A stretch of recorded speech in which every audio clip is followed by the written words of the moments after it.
in with him. Watch him. Here he comes. Here he comes. Here he comes. Shoot him. Shoot him.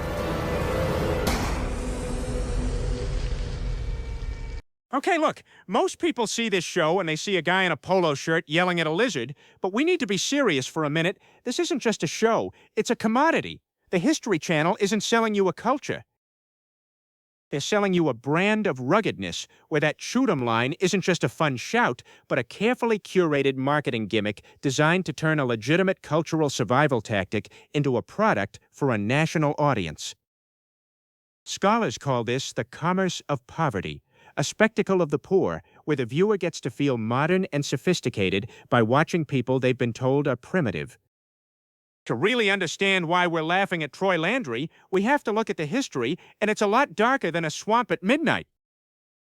Back in 1755, the British forced the Acadians out of Canada in the Great Upheaval, scattering refugees across the coast, who eventually fled into the Louisiana Basin because it was a hostile environment no one else wanted to occupy.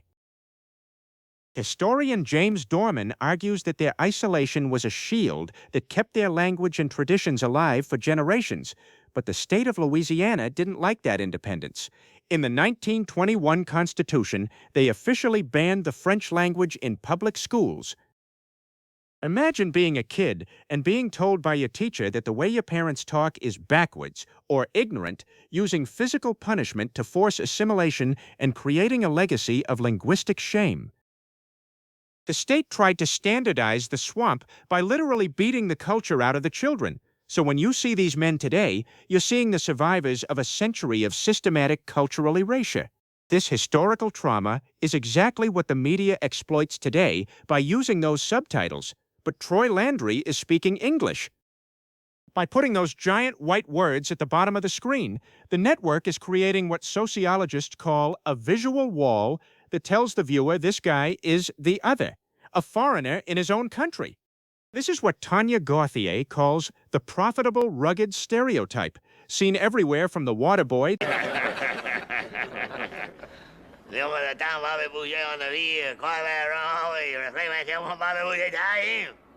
to Joe Dirt.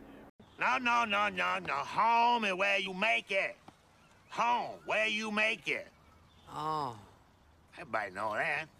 Goddamn, boy. And more recently, Marvel's Deadpool. Remy Labo, le diable blanc. But you can call me the Gambit. It's been a while since I've seen Sling Blade. Hit me again. Now, let's talk about the editing, which uses the Kuleshov effect to mash together clips from different days with high-tension music to manufacture a crisis where there is actually just routine labor. This is a deliberate application of naturalism, the media's way of making the working class look animalistic or purely biological curiosities for people who work in cubicles to gawk at.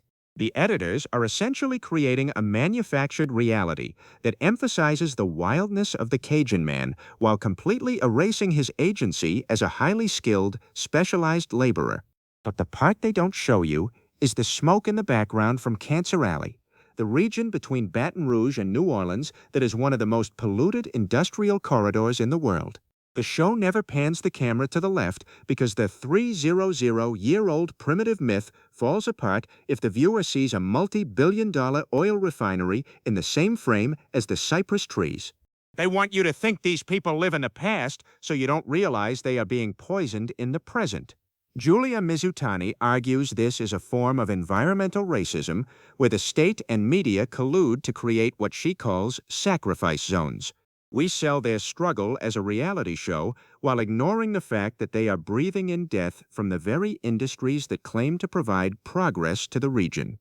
This erasure is a political tool. If the public thinks the swamp is a lawless, prehistoric wasteland, they won't complain when corporations dump toxic waste into it or build high-risk pipelines through it. We've seen the photos of Troy Landry in a hospital bed, and we know about the loss of Junior Edwards, and while the network shows us the alligator bites because they're exciting, they never show us the petrochemical leaks or the respiratory illnesses that plague these communities every single day. So next time you watch the show, don't just look at the gator. Look at the frame and what they're choosing not to show you. Because it's time to pan the camera left and see the truth behind the moss. The swamp isn't just wild, it's being occupied and exploited, and we're all part of the audience feeding that machine. This is heavy, real heavy. It's time to see the truth.